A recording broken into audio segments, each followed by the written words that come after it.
দেখো তো ইলিশের এই রেসিপিটা আগে কখনো বানিয়েছো কিনা। এটি প্রচলিত রান্নাগুলির থেকে সম্পূর্ণ আলাদা।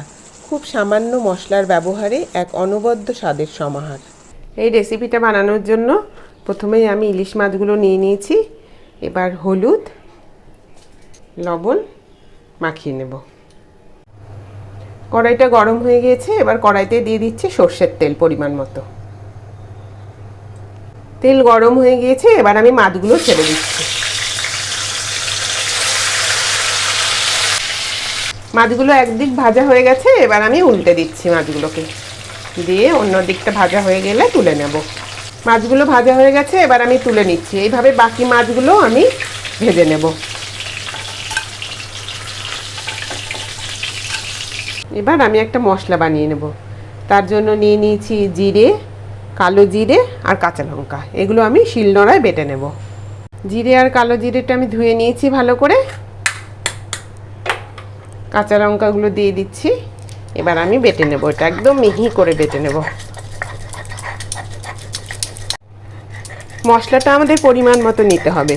4 জনের মতো রান্না করলে 1.5 চামচ নিতে হবে সাদা জিরে আর 1 চামচ নিতে হবে কালো জিরে। এইভাবে পরিমাণটা করতে হবে। আর এই একদম মসৃণ করে বেটে নিতে হবে। আমার মোটামুটি বাটাটা হয়ে গেছে, এবার আমি তুলে নেব। এবার মাছ ভাজা তেলে আমি 2টো শুকনো লঙ্কা ফোড়ন দিয়ে দিচ্ছি। এবার আমি বেটে রাখা মশলাটা দিয়ে দিচ্ছি, একটু নেড়ে নিচ্ছি।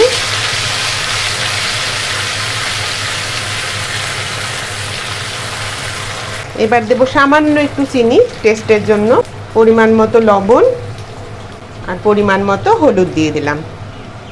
এবার মশলাটা আমি ভালো করে কষে নেব। মশলা কষা হয়ে গিয়েছে, এবার আমি পরিমাণ মতো জল দিয়ে দিচ্ছি। আমার 8 পিস মাছ আছে, সেই হিসাবেই আমি জলটা দিচ্ছি। এবার ফুটে উঠলে আমি মাছগুলো ছেড়ে দেব। ঝোলটা ফুটে উঠেছে, এবার আমি মাছগুলো ছেড়ে দিচ্ছি।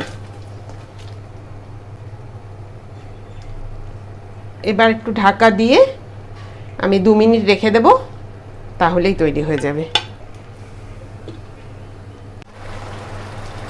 মাছের তেলটা বেরিয়ে এসছে, এবার আমি উপর থেকে দিয়ে দিচ্ছি কটা কাঁচা লঙ্কা আর একটু সর্ষের তেল। রান্নাটা আমার হয়ে গেছে, এবার আমি গ্যাসটা বন্ধ করে দিচ্ছি।